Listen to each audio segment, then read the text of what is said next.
Welcome back, and at the start of the final talk of the afternoon. It's been a very full day, each talk full of richness, so it's great to see everyone's hung on for another talk which I'm sure will be equally rich. And there's also one that needs a bit of gesturing in order for me to give you the title, which I'll try and do. Guises of I. So over to Sam. Thanks very much. Thanks everyone for coming. Good to see you all here, and I hope to meet those whose names, well, I hope to meet everyone, but I hope to meet those names I know and that I haven't yet met face to face yet, so please come up to me and have a chat. Especially really would like to thank the organizers, everyone who is involved. I feel very honored and humbled to be here. And I just think it's been an extremely well-organized workshop so far. The synergies between the talks are unbelievable. I keep writing down things that relate to my own slides, but I can't hope to add. So I hope you'll just notice the things that I'm talking about that are similar to the things that have already been spoken about. Okay, so let me get started. So I thought before I launch into the talk proper, it would be helpful to go through some preliminaries. This first slide is maybe not as necessary as I thought, but I just thought going into an interdisciplinary workshop, I should say a little bit about my approach. So I'm a philosopher of language.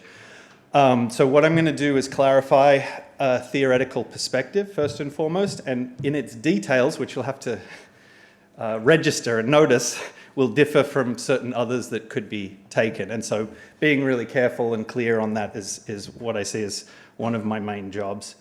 This is not going to be unrelated to, it's not going to be a sort of a priori enterprise. It's going to be related to possible ways of anchoring future empirical research, and it certainly has empirical consequences and could be overturned by an experiment.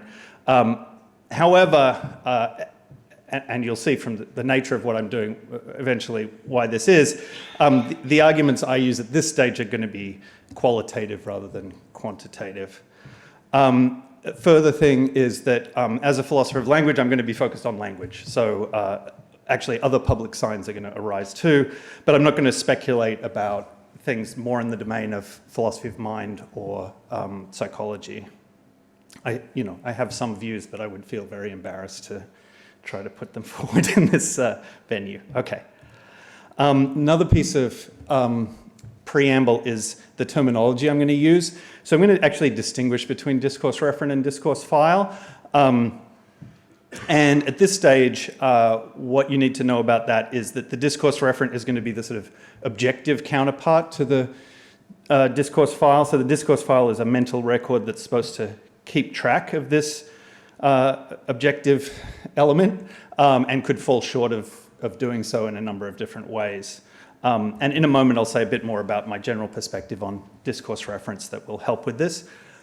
But I guess an obvious thing to get out of the way, and Karen already had a quote from Heim about this, is that the objective thing isn't just the thing in the world, the real world entity that, in a certain sense, discourse files are tracking in many cases. It's a different objective thing. And discourse reference, in my sense, while objective, don't map one-to-one onto real world objects. So they must be regarded as distinct from them. Having said that, my actual practice of speaking, I have never figured out a way to, without extreme awkwardness, always keep the two things distinct. So sometimes I'm just going to kind of blend discourse referent and the corresponding object together when there is one, and I hope you'll forgive me for that. Okay, so now, again, final penultimate preliminary is I just want to express something that will be informing the talk, but won't be the focus of the talk, which is just my basic orientation towards discourse reference and discourse files. So it's inspired by this quote from Karttunen's seminal paper, Discourse Reference. And I think maybe like him, using some kind of metaphor is helpful here. So just like this wonderful building we're in right now needs rooms, an interpretation, so any building needs rooms, an interpretation of a discourse needs to be organized into files, into separate locuses of information. Again, it's so hard to talk about it.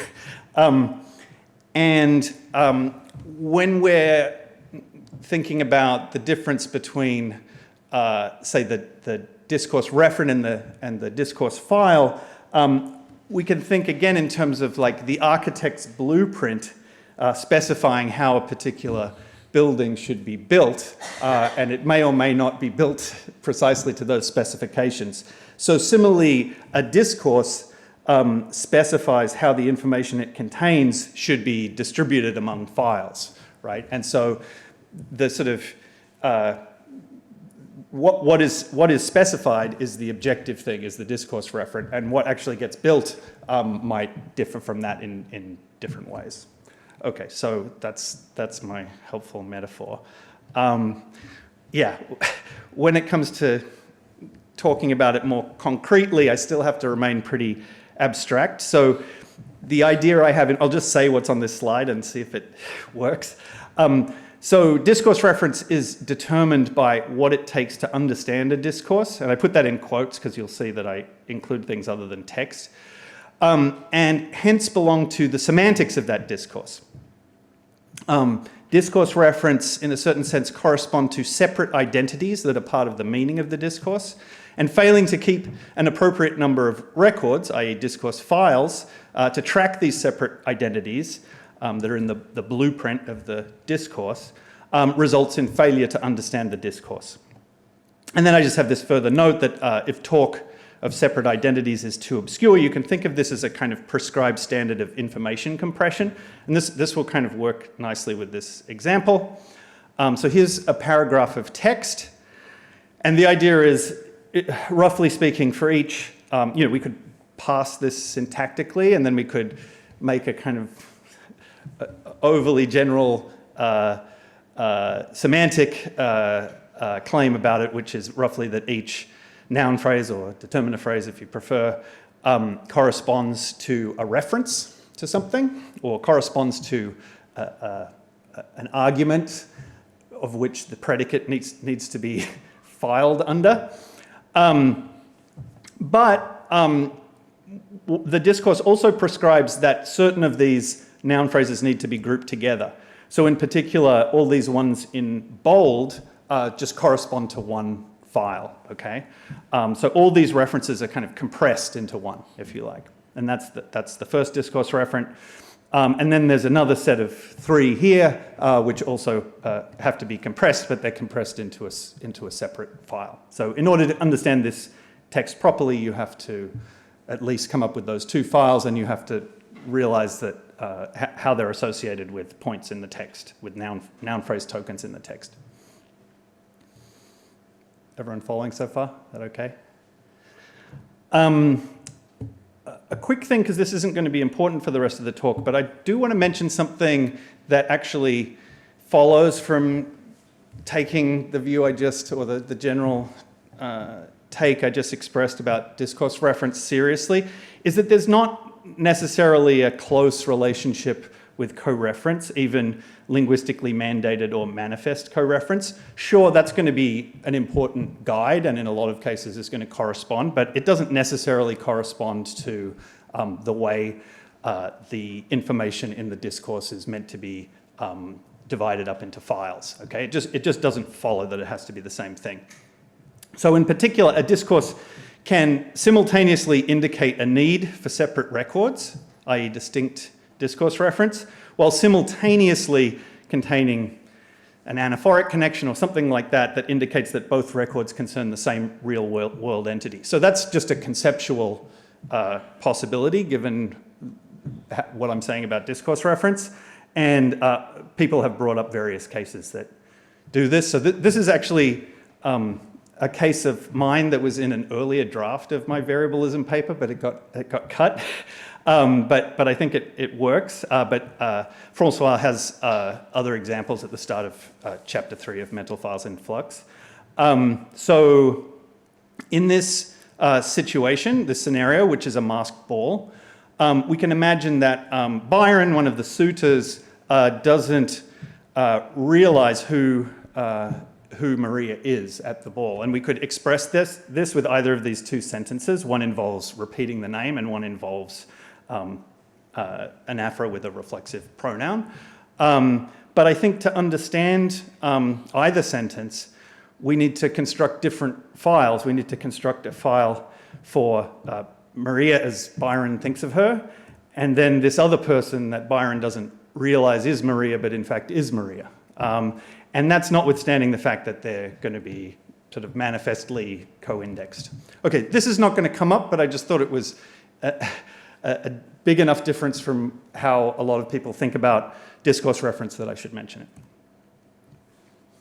Okay. Sorry, I just need some water. Well, I would read those two in different ways. The first one is that Maria was dressed up as Maria, and the other one that Maria wasn't dressed up. Still, I think we need different files to keep track of the different things that Byron is claimed in the discourse that Byron believes about the two different people. Like if we just had one file and all that information got smushed together, we wouldn't be understanding what's going on. That's the only point I meant. I didn't mean anything deeper than that. Okay, so I've taken a couple of things from the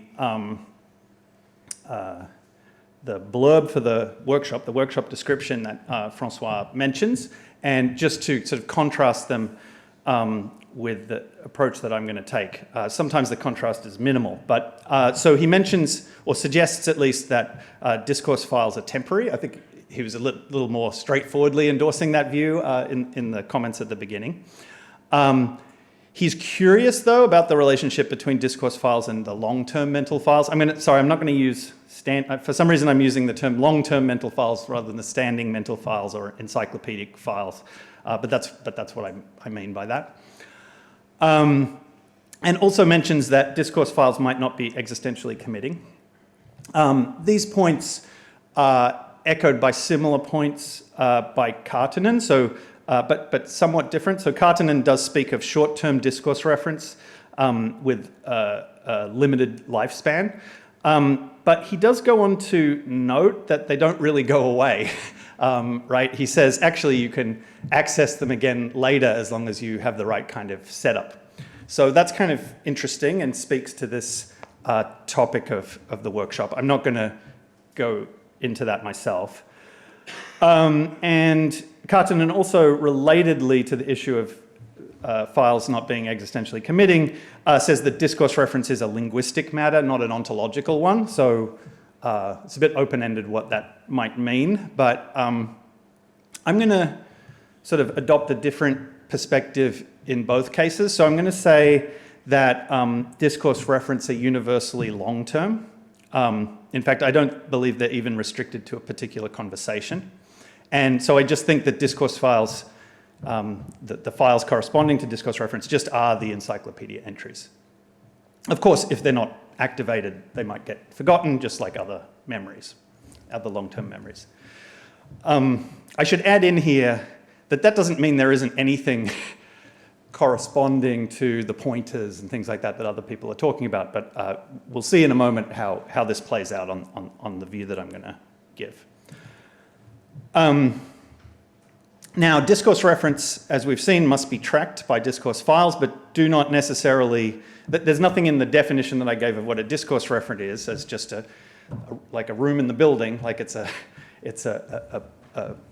carving up of information into discrete parcels, there's nothing in that definition that makes us think that they necessarily have to track or correspond to real-world objects. And of course, the paragraph that I gave was from a novel, so it's not, there's no assumption that there's something in the real world corresponding to Lowell Stein. However, the reason I bring this up and make this tenuous connection to the description of the workshop is that I don't think this makes discourse reference linguistic per se. So I would also reject Kartinen's characterization, and that is going to be relevant in what I do because I'm going to talk about non-linguistic signs as well and understanding those in this connection. Okay, so finally we get to the talk. So I'm going to argue that tokens of I, the first person pronoun, are only understood when they're resolved to long-term discourse reference or encyclopedic mental files. So I'm going to suggest that this process secondarily, so that's my main claim, then I'm going to talk a little bit about the process. So I'm going to suggest that the process often recruits non-linguistic means of identification, such as facial recognition and voice recognition. And I'm going to give a sketch of an account where we can think of different faces and voices as name-like signs, and recognition as the process of resolving an indicated face or voice to a familiar discourse referent. And the indication is via some kind of deixis.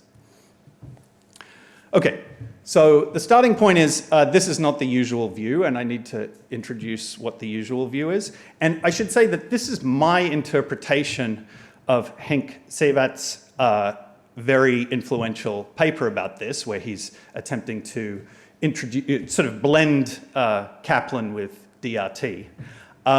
It may be that I've gotten this wrong, but I think there's enough people out there who think something like this to make it worthwhile mentioning, and it just seems to me that this is the received view.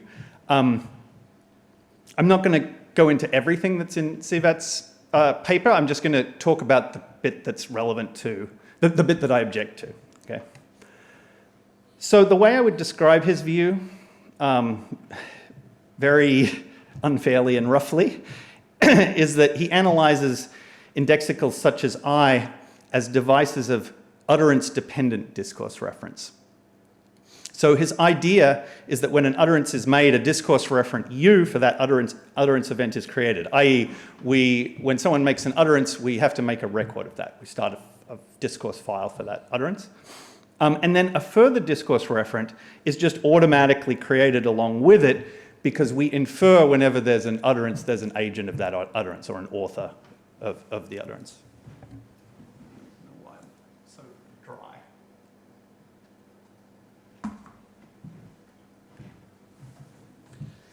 Now, if the utterance in question contains a token of I, then that token is properly interpreted on this view by resolving it to a discourse referent with precisely X's profile, this discourse referent we just created, i.e. one that is recorded as being the author of U.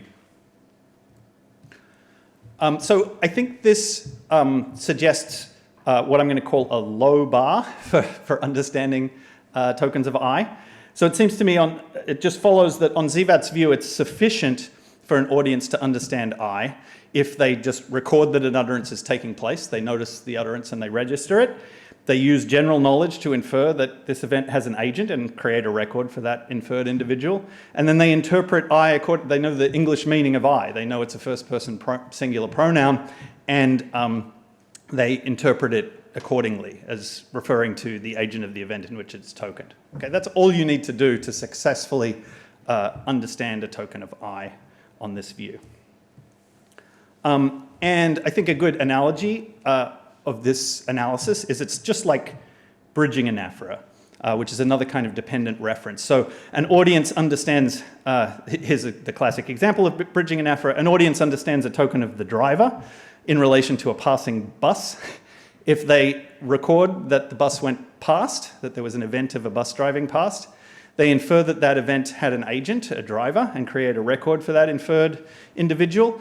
And then they interpret the token of the driver as referring to the agent of the event of driving they've just witnessed. So again, they just need to register the event, use general knowledge to construct another discourse referent satisfying a certain role that they know will be filled, and then they resolve the token to that to that discourse referent they've just created. So the slogan is this low-bar ZVAT analysis is just like bridging anaphora.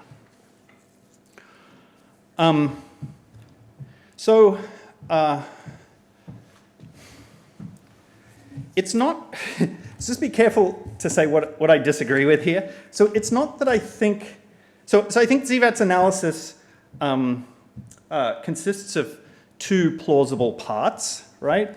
So I agree with him that a token of I must be resolved to a file X such that X authors U is recorded in storage, is presupposed, with U being the file for the utterance of in which the token occurs. So I agree that that's how that's the presupposition on I, for instance. And I don't disagree either with the idea that upon witnessing an utterance, we construct a file for it, and we are also able, by inference, to construct another file for its author. So I don't disagree with those parts. I just disagree that if we then go ahead and resolve the anaphora to that file so created, we have correctly understood the utterance. We've done enough to understand the utterance. So is that clear? I'm not going to go into the analogy with Donnellan. So there's two theoretical issues that I want to bring up first that trouble me about the analysis. The first issue is a worry about Karttinen's basic requirement from the earlier slide. So his basic requirement is that we're meant to keep track of the individuals mentioned in the text and create a file where all the references to the same person are kind of collected together. But this ZVAT approach doesn't do that, right? It allows, so when I occurs in multiple utterances, the same conversation by the same person, this approach allows the audience, in principle, to store the information in separate discourse files, one for the agent of each distinct utterance, right? So there could be separate files. But intuitively, to satisfy Karttinen's basic requirement, we should keep them, that we should collect them into the one file. So if we have a dialogue where Estragon makes two different utterances, both containing a first-person pronoun, we want those to go in the same be connected to the same file. In fact, we want more than that. We want it to be connected to the file that these ones are connected to too, right? So that's the first theoretical issue I have.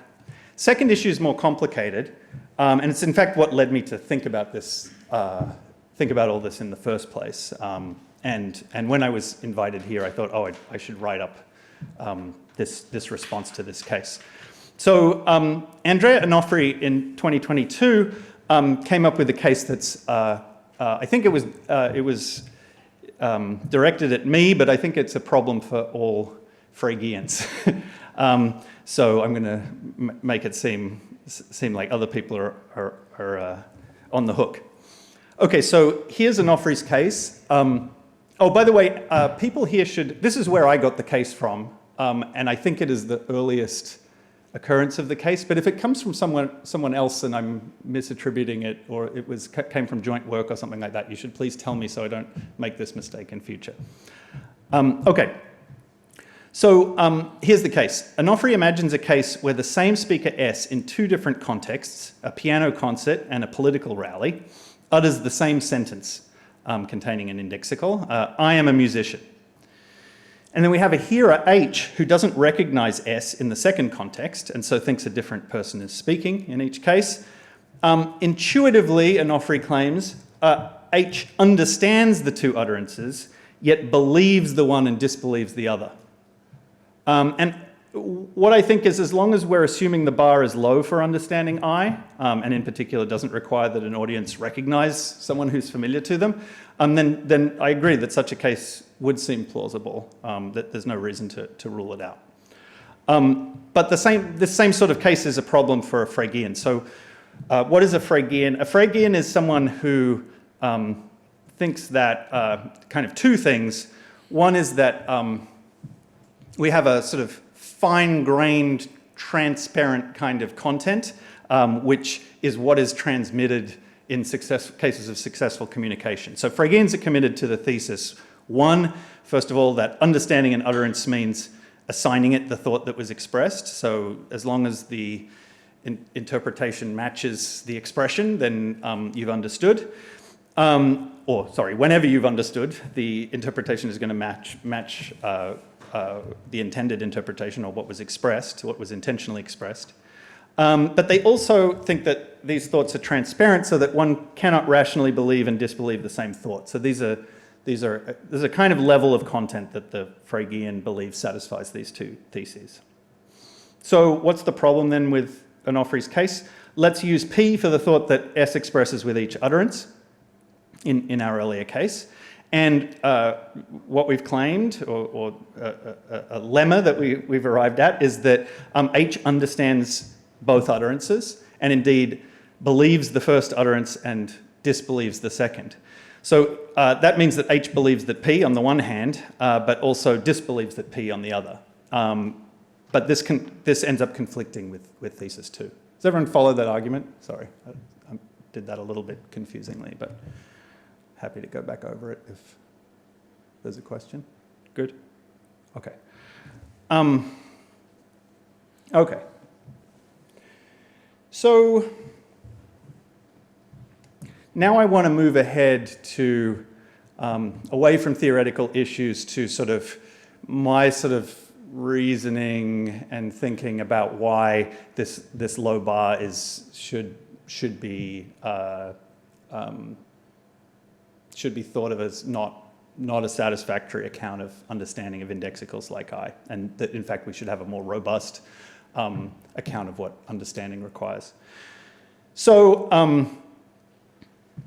Ruth Millikan is on board with this. So in her very good 1990 paper, she claims that to interpret an indexical, one must already know, as she says, independently and ahead of time, who or what stands in the relevant relation to the utterance event. So you need to understand a token of I in particular, you need to know who is the author already in order to understand it.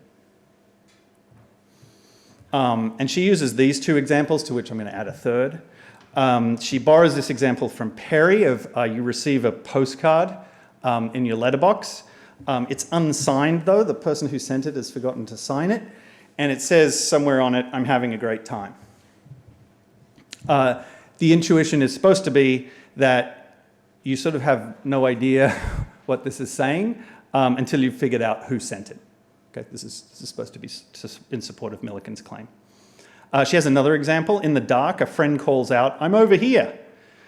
But if the audience is deaf in one ear and can't determine where the call is coming from because it's dark and because they're deaf in one ear, they similarly have not reached a satisfactory understanding or interpretation of the utterance.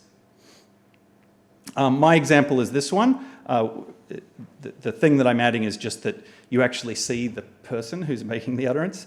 So you're sitting in the back of the classroom, working on your laptop. Someone appears in the classroom and writes on the board, my class today is cancelled.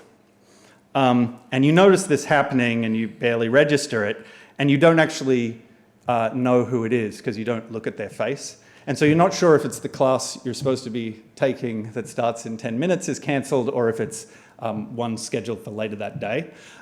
So I think, again, you, even though you saw the person who I refers to, or my refers to, you don't fully understand.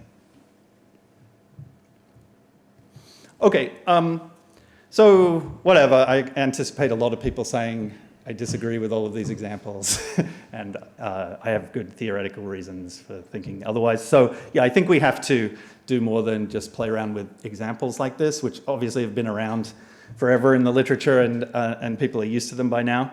So I wanted to add something a little bit new to this, to the argument, and then I'll move on to sort of implementation ideas. So what I wanted to look at instead is kind of slightly more indirect indications of understanding. So in particular, I wanted to look at stage setting, what I'm going to call stage setting, and also repair. So I think a good idea, we could get a good sense of what constitutes proper understanding, for instance, if we notice that when that bar isn't reached, people suddenly do something to fix the situation. So that's repair. okay? And similarly, since we don't want to have to repair all the time, there might be sort of anticipatory stage setting that prevents things from going wrong. And so I think that stage setting and repair support this more robust view of understanding that is roughly characterized by Millikan, but I'm going to call it understanding in a robust sense that requires recognition. And sometimes I'm just going to shorten that to robust understanding, as opposed to the low bar in Zivat's account. Okay, so, right. So I guess the argument is obvious, but I'll just fill it in. If the requirement for understanding I is this suitably high bar, then just knowing that our goal is to achieve understanding comfortably accounts for why these practices are in place. Otherwise, you have to explain them in some other way. I mean, maybe that won't be hard, so that's why this is a kind of indirect abductive argument. Okay, so here's a quote from the sociologist Irving Goffman, and what it's about, I won't read it out, but what it's about is when we don't simply know of a person, but we know them personally. So this is terminology that he uses that I'll explain in a moment. Basically, we're in a position to recognize them. We've encountered them before, and we know them by face or voice. Then in those situations, he says we have the right and obligation to do what he calls social recognition, which he exemplifies with exchanging a nod, a greeting, or a chat. Another piece of Goffman terminology is, and this I thought was, okay, this is one thing I'll mention. This relates a little bit to Ellen's talk. He moves away from social identity in parts of this book. So social identity is more the traits that you have or the type of, the kind of person that you are. To personal identity, which is what you think it is. It's particular to the individual. And he says stuff like this, which seems very reminiscent of what we've been talking about. So if two people are strangers, he says, an encounter between the two of them is an opportunity for each to build up a personal identity of the other. And he has a pretty low bar for that. He describes it as, at the least, a memory of having seen the other person conducting themselves in a particular way. So you store something about them in long-term memory. Otherwise, the encounter, he says, is not one of this sort. It's a totally anonymous encounter. Sounds like he's talking here about starting a long-term mental file, and so I'm going to use personal identity as Goff. I'm going to take it that what Goffman is talking about when he talks about personal identity is roughly a long-term discourse referent.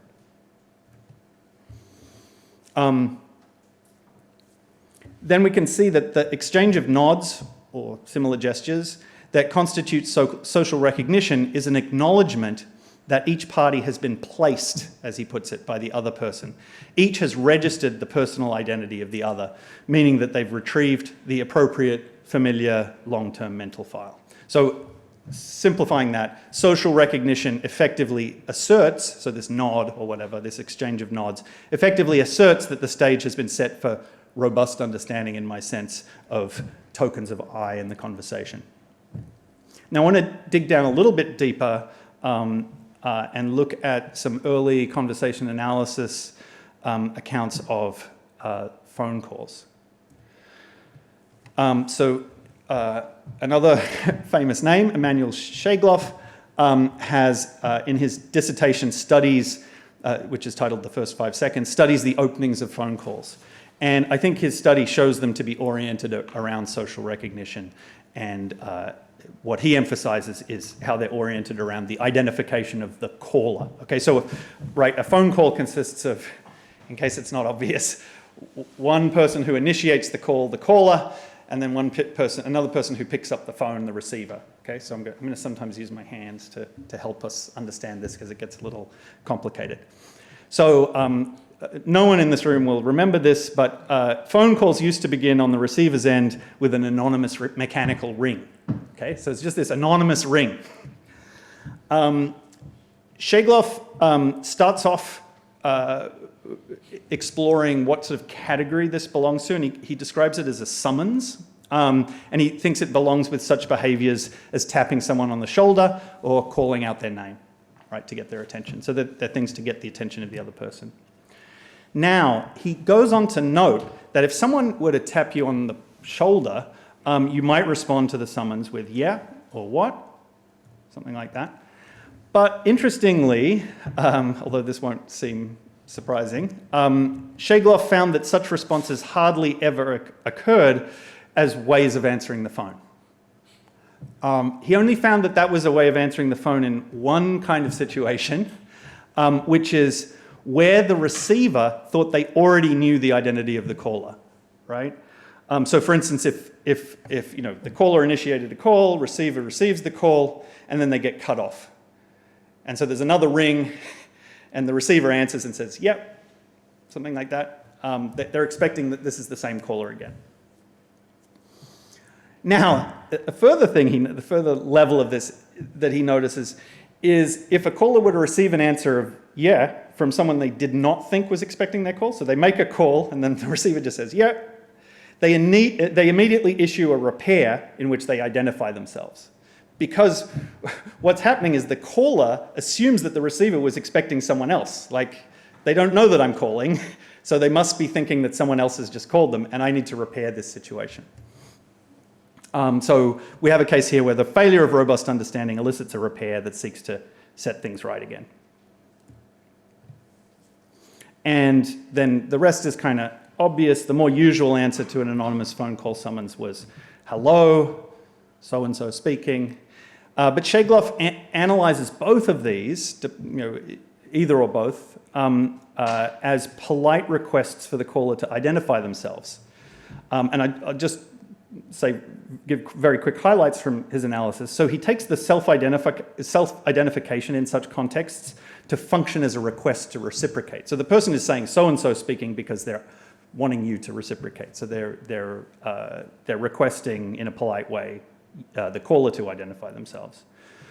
And he goes on to say that even if hello is interpreted just in its pure greeting sense, actually it still has a similar function because hello always elicits a reciprocal greeting, and that would allow the receiver or give the receiver an opportunity to identify the caller by their voice. So he thinks that that can have the same function even if you think it must be a greeting. Okay, so that's the argument. I'll just summarize what it's kind of saying. So I think a good explanation for these practices of stage setting and repair is that robust understanding is sought. So when a familiar person speaks to us and then goes on to utter a token of I, we're required to interpret their token by retrieving the appropriate familiar discourse file. If the person is instead not known to us, then we interpret the utterance using a new file. So that's the ideal. That's what the blueprint says you should do. Now, that doesn't mean that's what's going to happen in every case. So here, it's obvious, a familiar person, or maybe it's not that obvious, so I should go through it carefully. A familiar person is one for whom we have built up a personal identity, so we have some encyclopedia entry for, basically. It's someone we at least know of, right? We might not know them personally. And familiar people can generally, I'm simplifying a bit, but familiar people can generally be recognized by name, by face, or by voice.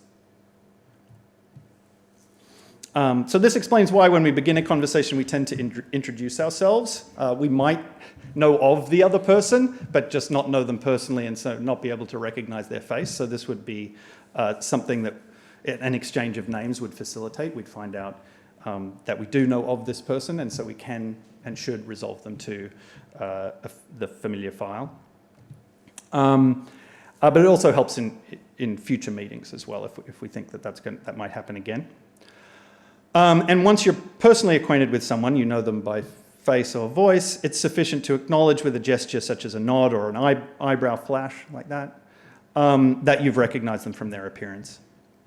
Alternatively, you can just greet the other person by name, which is an unfakeable signal that you've been able to place them, right?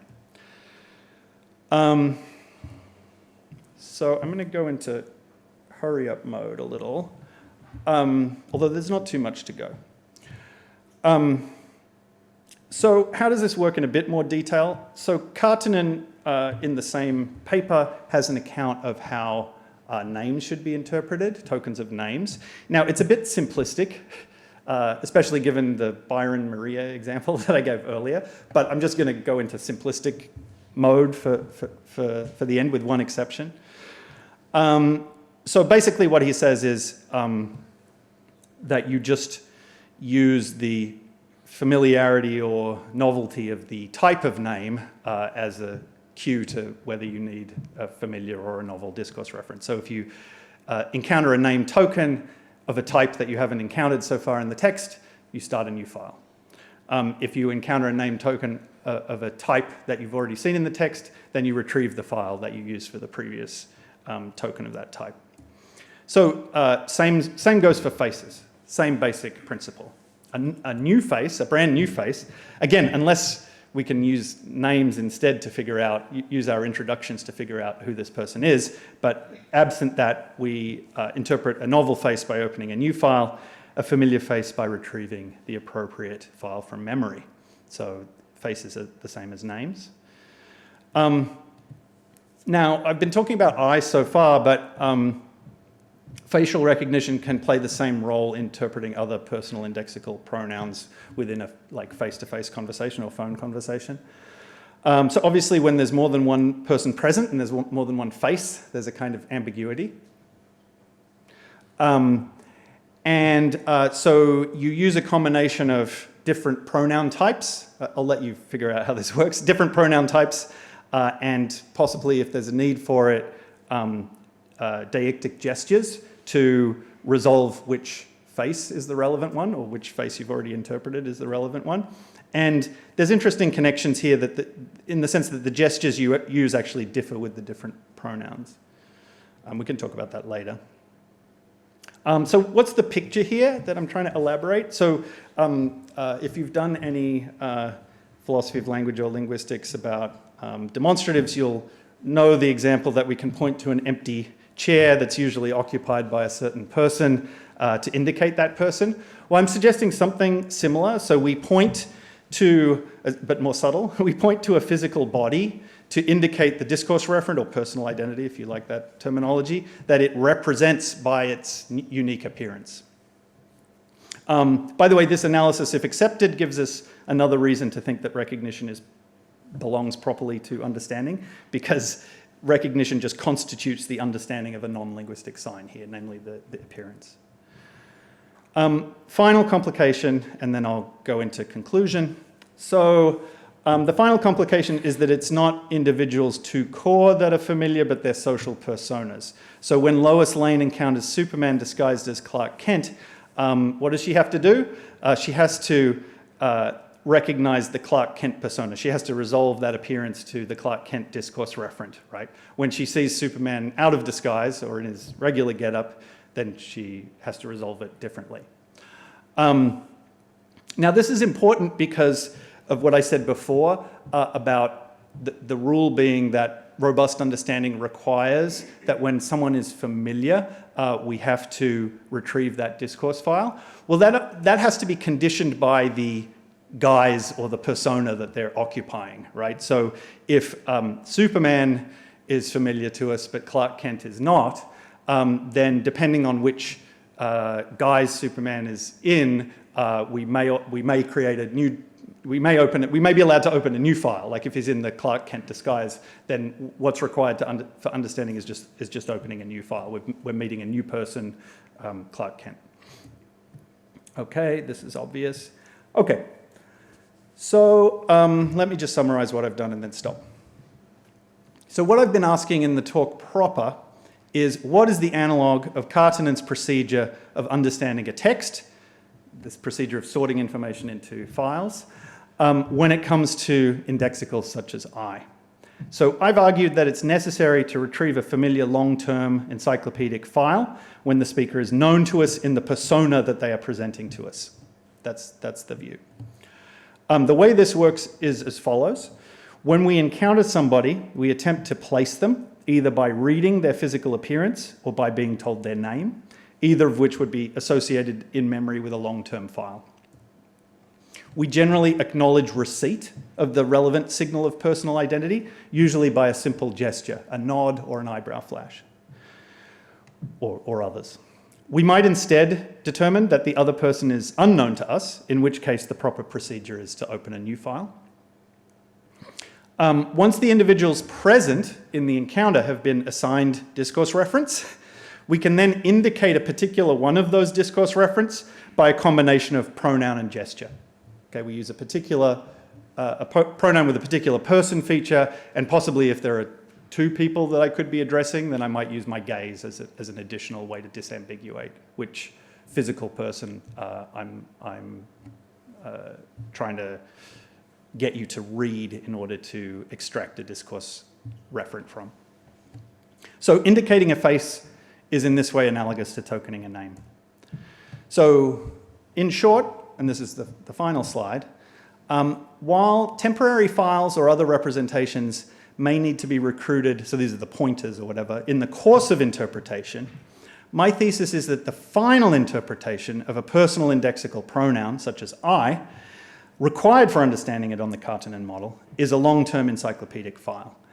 And though I haven't argued for this, we might wonder in the discussion if this is true of indexical pronouns, which seem to be a good case for temporary files, or may have seemed at first to be one.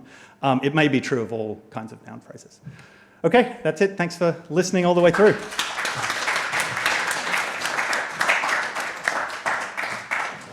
Thank you, Sam. So, as before, I'll look for questions now, but I'll also take new people if you haven't got a question now but want to come in later in the discussion session, then just put your hand up later on. And let's start there with Rory.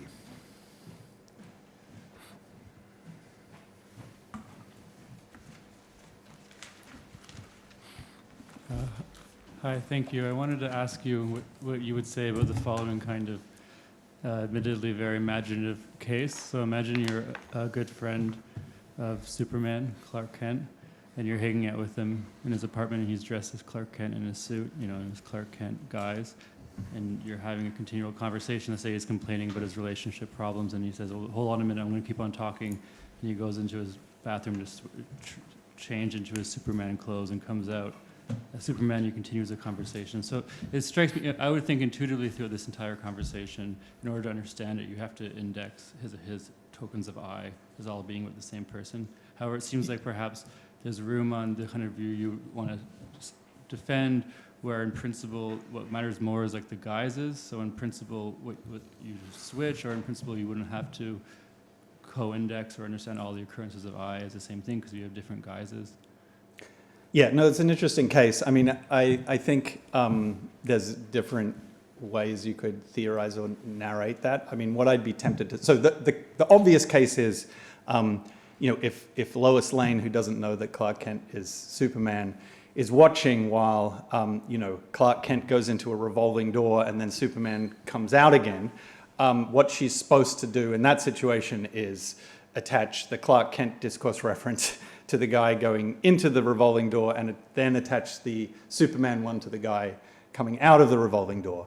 In your case, so I think it's more than just the costume. I think, but I'm a little bit, I don't know. I think an option available to one who takes my position in this situation is to say, well, there might even be, it might be, well, I guess the most natural thing to say, because there's also, I don't read enough, I don't think Superman is a very good superhero, so I don't really know much about him, but I know that he's like, he's also called like Kal-El originally, that's all I know. Anyway, so if this is someone from Krypton, right, then he's just the Kal-El person, like he's neither of those, like even though he's what he's in changing, obviously, in front of this person, he's not sort of presenting two separate personas, perhaps. But there's different ways that the case could be described in which, you know, maybe he does assume a different person. So it's just, the case is a little undescribed, and I think there's different things you could say. It could be just that it's the Superman persona all the way through because that's the real one and Clark Kent is a disguise or something. But I think there's just different options that you could have, and I think probably learning a bit more about the sociology here might be helpful. But I don't know enough. I'm new to most of this, in case it wasn't obvious. In the middle here. Hi, my name is Alice Termeulen.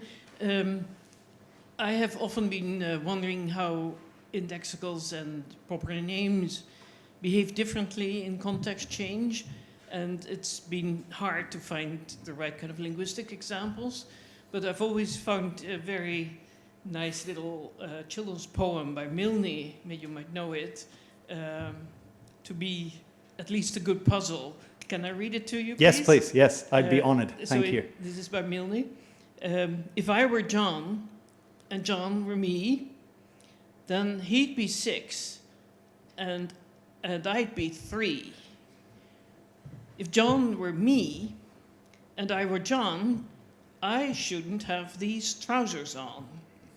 So, us being philosophers, we see that being of a certain age is a necessary property in a fixed context, I would say, right? But having trousers on in a fixed context is, I would like to think, as a contingent property.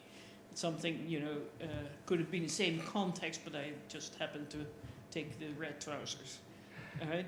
In any case, there's a distinction between the two properties. So this sort of indicates that who is doing the identification matters, and how the identification how the identification is accomplished, I would say, affects the way the new context establishes under a counterfactual. Right? I don't know whether you could think on the spot of what's going on, but perhaps it touches on what the issues are that you were addressing. Yeah, I don't think so. However, I love the poem, and it's A.A. Milne, is it? Yeah. One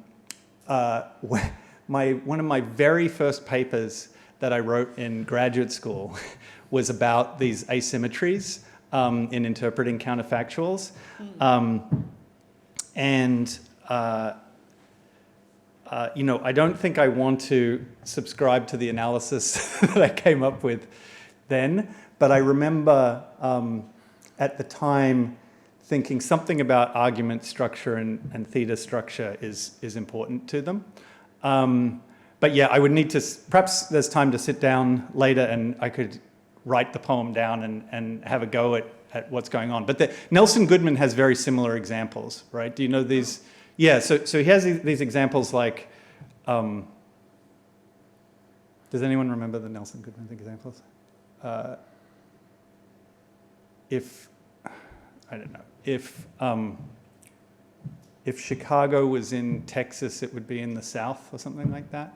But that sounds true, but like in principle, Chicago could be in Texas by Texas being in a different location or something like that. So there's something that's held fixed and another thing that moves, and it has this structure of like background and thing that moves against the background that is something that people interested in theta roles talk about. So yeah, I have a very distant memory of things like that, but I don't think it necessarily boils. I mean, having the indexicals in there makes it extra interesting, I agree, but I think the basic asymmetry might have a different source. That would be my guess. Yeah. Could you pass the microphone along for the next question? But thanks so much for that question.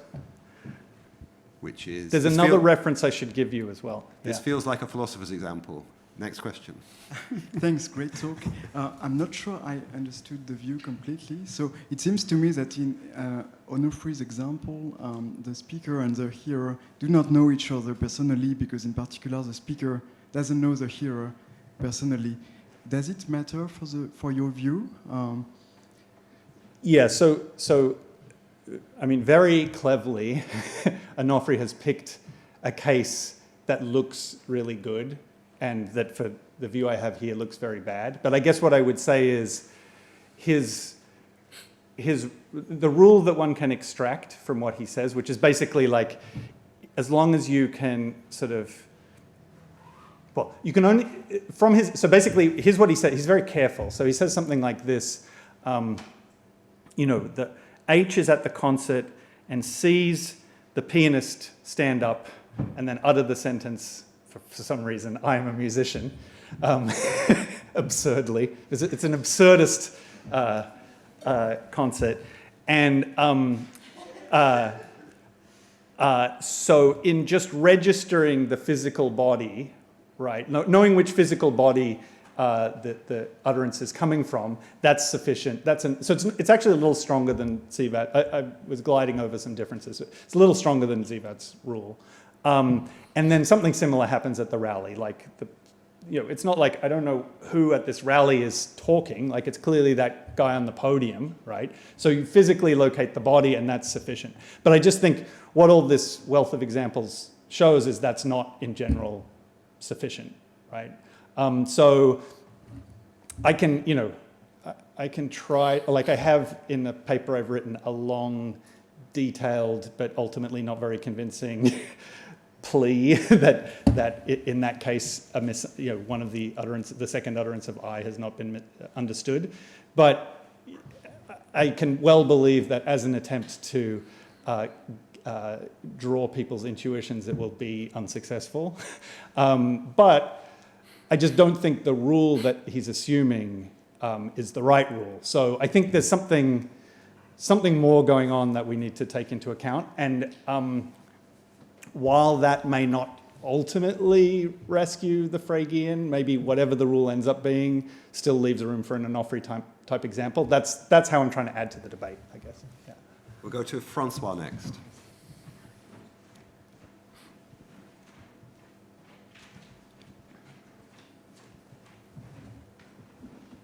Thanks. I very much agree with the general idea that you presented, but it raises an issue that actually I wanted to ask after Hans' talk. I wanted to, because it didn't mention files, but not the self file. And here you have a talk about I, and you didn't mention the self file, so that's interesting.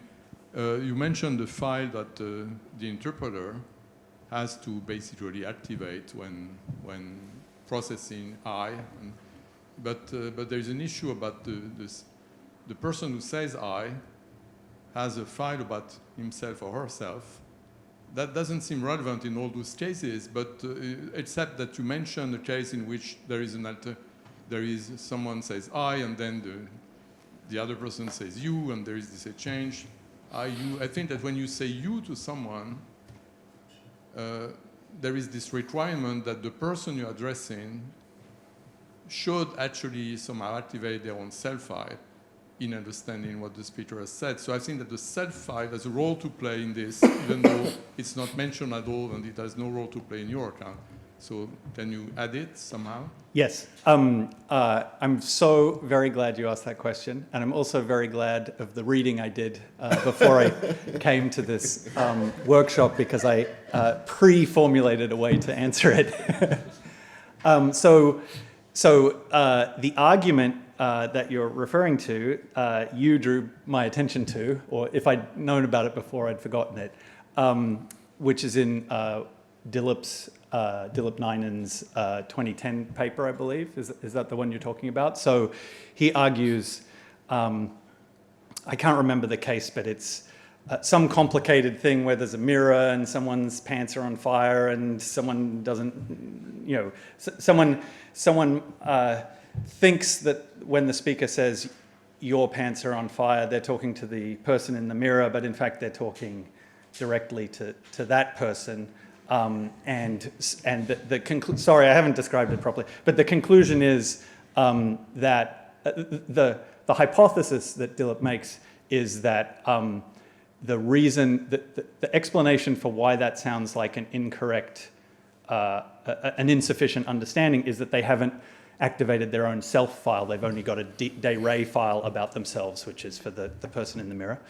So I just think that very account could be explained in a different way. Like there are just two mental files. Like he has a mental file for, maybe it's the self file, maybe it's the encyclopedic file for himself, or the discourse file that tracks the encyclopedic discourse referent for himself, but then he also has a file for the person in the mirror. So it doesn't have to be a self file. There could be another explanation.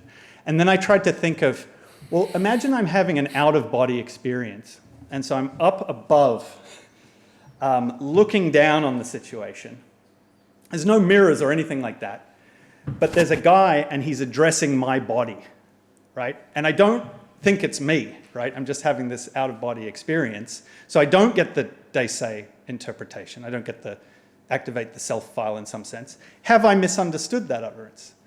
I'm much less sure about that case. So I actually don't think the correct, I wouldn't jump to the conclusion that Dillip jumps to about that case, though it's such an interesting case and I had to sit down and think hard about it when I was reading about it recently.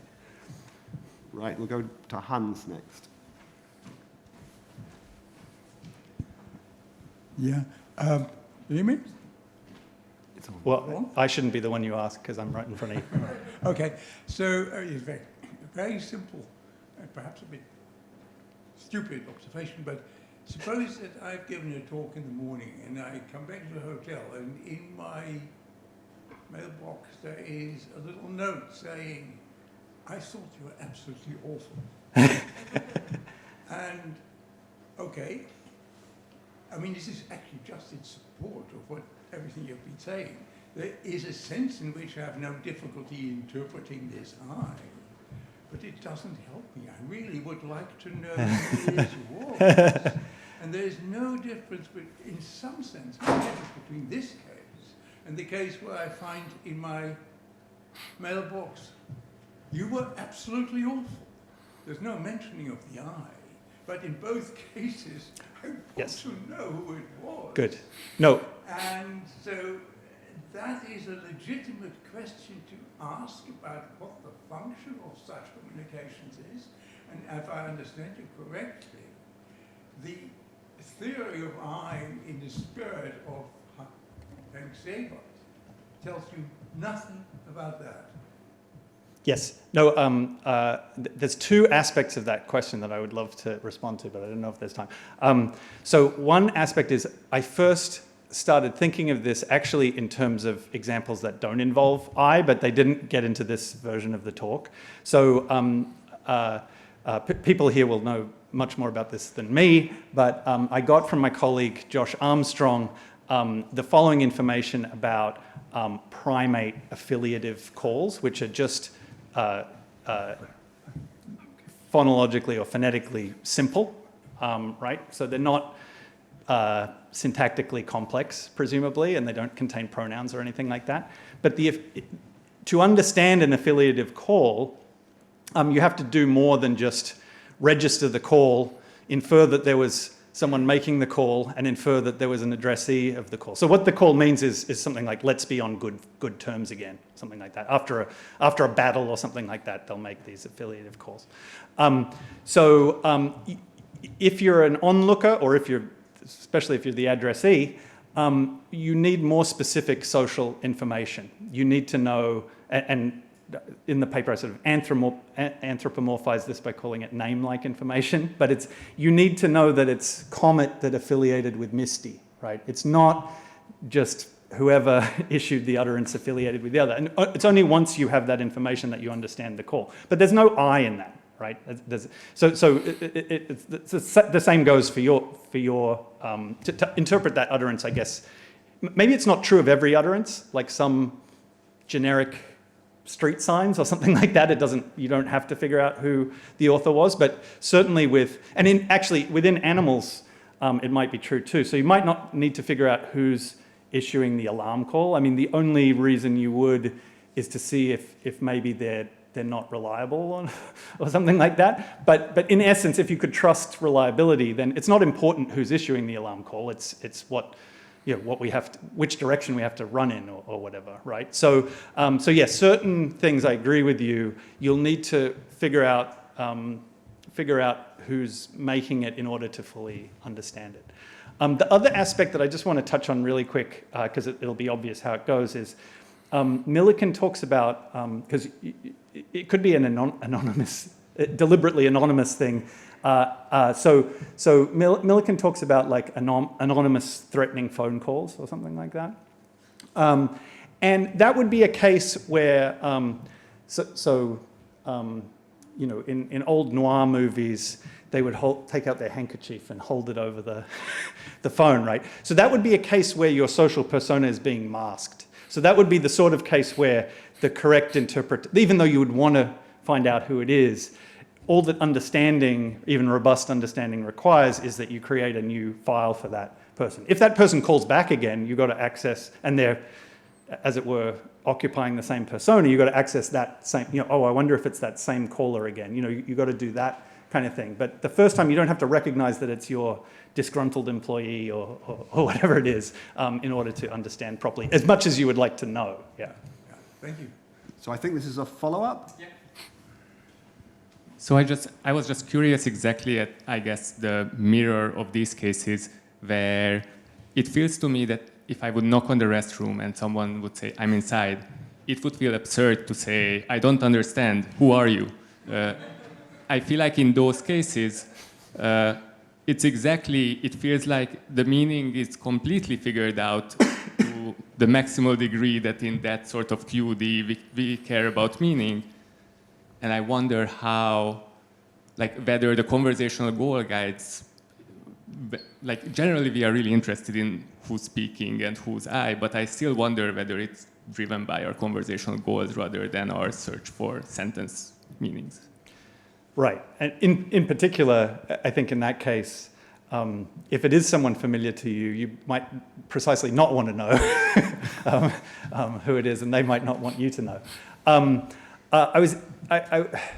Just a small thing on this before I try to answer it properly. It's interesting that you bring up that example because my colleague Gabe Greenberg used that to argue in favor of the view because he said, actually, it's very strange if someone tries to get into the toilet stall that you're occupying to say, in English at least, I'm in here. It's very weird to say that, actually. I would usually say, it's occupied, or someone's in here, or something like that. And at first I thought that was arguing in favor of the view, like because it's the anonymous context. But I was convinced when I put this into an early version of the talk that that's not quite, almost no one shared that intuition and it's not quite the right description of the situation. So I think it's actually a complicated situation involving, the explanation might be something involving politeness or something. It might be something more complicated that I haven't figured out. But yeah, I think a less conflicted case would be just like supermarket checkout, like, oh, I can bag those for you, something like that, right? And just remember that the view is supposed to be that if it's someone known to you, that's the only case where you have to sort of, you have to already have, so the first obvious thing to say is, at the supermarket checkout or at a random public toilet, you probably don't have a long-term file for that person. So in fact, interpreting it on my view would just involve starting a new file, so it's no big deal. But I think there are, I think it's quite likely, since I always go to the same Whole Foods, that I probably have encountered some of the people at the supermarket checkouts before. I don't think the churn is that bad that I would never encounter the same people. And usually, actually, they're quite, the checkout people at Whole Foods are usually, quite flamboyantly dressed or tattooed or something like that. So I should probably recognize them. But even then, I suppose I might not take the trouble. But I actually feel like there's something a bit icky about that. Like you sort of, in some ideal way, you want to recognize your barista again when you when they make you a drink, or at least a certain level. Like there's something about treating another human being as a completely anonymous cipher that's slightly rude. And so I just think it's a great case. It doesn't really support my view, but it's a good place to dive in and do more research. Yeah. So there's a lot to say about it. Yeah. Kyle. Hi. Thanks, Sam. Hey. So am I right? You want to say in the pianist case, the audience person they don't understand. In the which case, sorry? When the person says, I'm a musician, Oh, right, yeah. you want to say there's a sense in which they don't understand that sentence. Is that? Yeah, Yes. so the case needs to be elaborated Okay. a lot. So it could, I mean, one possible elaboration, but I don't think it's the one that Andrea Onofri intended, is that the musician and the politician assume different guises. They're like Clark Kent and Superman. If that was the case, then understanding is perfect. He's started a new file in each case, and that's what he's supposed to do. Okay? But I assume the development of the case is meant to be something like this. I guess the guy is Jan Ignacy Paderewski, right? So I assume he's such a polymath that he's giving a concert in the morning and then delivering a speech in the afternoon, and that's just his regular day. And he's assuming that everyone can recognize him. But I also would imagine that at the concert, on the program, his name is there. He's introduced. At the rally, he's introduced. So there's actually all this stuff in place, presumably. He doesn't just sort of anonymously swan around doing these things. So there's all this stuff in place that would suggest that there's, like support for robust understanding. But this person, H, just so happens, arrived at the concert late, didn't get the programs had run out, then dashes off and walks past the political rally on the way home. The guy's too far away to even recognize his face, and that's the extent of it. So I think that if I was to try to make the case, even though Paderewski is enacting the same social persona in each case, this is something that H has missed. And in some sense through no fault of her own, but there was plenty of stuff there that would allow her to recognize that it was the same person again, but she just kind of missed all that stuff. So that's the kind of stuff I would push on to try to make my view of the situation more plausible. But I agree that if you don't start off thinking that this has something going for it, you probably won't be convinced.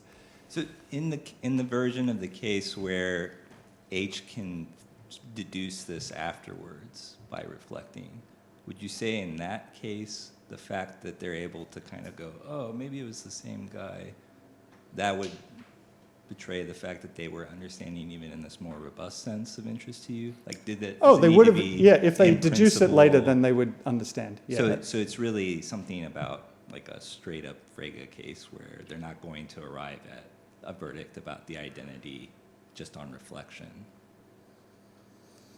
Could you say more about what direction you're pressing me? Because I'm just not sure how to... I'm sorry, I'm just trying to figure out what is this more robust notion of understanding? Oh, the more robust notion is that if you are already familiar with the person under the social persona that they are presenting, so technically H has encountered that person, unless they treated the piano concert as a fully anonymous situation, then they started a long-term mental file for the pianist that they just saw, right? So they have a long-term mental file. Paderewski has not changed his presentation in the meantime the way Clark Kent going into a revolving door does. Hence, the robust sense would require that this person is familiar under this persona, hence they order, to understand their utterance of I, they need to recognize that it's this person again. And I agree that it sounds implausible, and that's why the example seems to work, but the rest of the stuff in the talk is supposed to make you at least feel that I have something to say about the case, I suppose. I don't think I'm going to win people over about the case necessarily, because I think it is well constructed. So next to you. Hi, thanks. So I guess this is in the same ballpark. So clarification question about the recognition requirement on understanding. So for example, would you say in the Onofri case, so the second utterance of I am a musician, would it count as recognition for the interpreter to identify the producer of the utterance with the person that they're now seeing that is addressing them. Does that count, or would it have to be across context, etc.?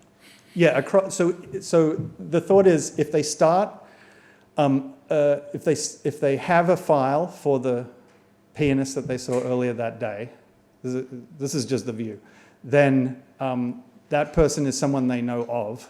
And so when they see that person again, as long as they're not in disguise or something like that, then understanding requires them to resolve their presence, their face or whatever it is, their voice if it's on the phone, to that familiar file.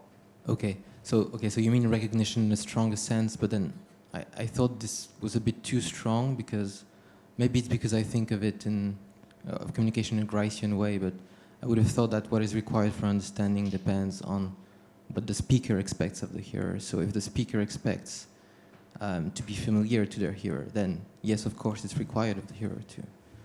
But if they, for example, they don't remember talking to this addressee and they don't expect to be familiar to them, then I wouldn't see why it would be required of the hearer to. Yes, I agree. And so, like, the other thing is the sort of anonymous context of the audience, like it's this kind of crowd in the second case. So I think things would play out a bit differently if it was a face-to-face conversation.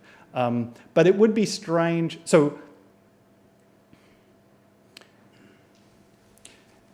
there's two different kinds of case, basically. There's a kind of face-to-face case where the Paderewski, as it were, wants to remain incognito. Like, I'll have a conversation with this person, but I don't want this person to recognize me. So I imagine, like, a lot of Hollywood stars wandering around LA probably do something like that, right? Or maybe that's the opposite, but anyway. So in that case,